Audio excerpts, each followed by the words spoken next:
28 फरवरी 2026 को अमेरिका और इजरायल द्वारा ईरान पर किया गया ये हमला कूटनीति की विफलता और सैन्य रणनीति की जीत के रूप में देखा जा रहा है। अमेरिका ने इसे ऑपरेशन एपिक फ्यूरी और इजरायल ने रॉरिंग लायन का नाम दिया। इस हमले में तेहरान सहित कई शहरों को निशाना बनाया गया और ईरान के सुप्रीम लीडर की मौत की खबरें भी सामने आईं। इस युद्ध में अमेरिका के कूदने के पीछे डोनाल्ड ट्रंप की अपनी राजनीतिक मजबूरियां थीं।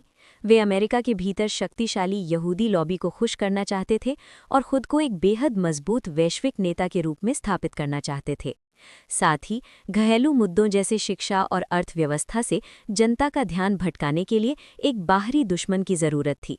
ट्रंप को बेंजामिन नेतन्याहू ने लगातार इस बात के लिए आश्वस्त किया कि ईरान परमाणु हथियार बना रहा है, जबकि अमेरिकी खुफिया एजेंसियों और IAEA के पास इसके पुख्ता सबूत नहीं थे। इजरायल के लिए ये हमला उसके क्षेत्रीय अस्तित्व से जुड़ा था। नेतन्याहू गाजा युद्ध और अपने देश में हो रहे भारी विरोध प्रदर्शनों के कारण घिरे हुए थे।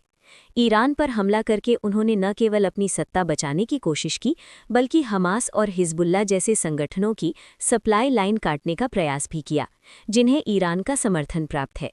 इजरायल का मानना है कि ईरान को परमाणु शक्ति बनने से रोकना उसकी सुरक्षा के लिए अनिवार्य है। सऊदी अरब इस पूरे खेल में एक गुप्त खिलाड़ी की भूमिका में है।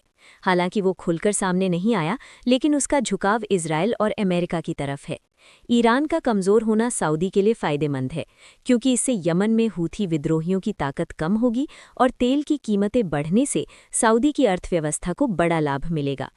खाड़ी देशों में अपना दबदबा बनाए रखने के लिए सऊदी ने ईरान के खिलाफ इस कार्रवाई को मौन सहमति दी। इस युद्ध के वैश्विक परिणाम बेहद गंभीर हो सकते हैं। रूस और चीन ने इस हमले की कड़ी निंदा की है, जो दुनिया को दो बड़े गुटों में बांट सकता है।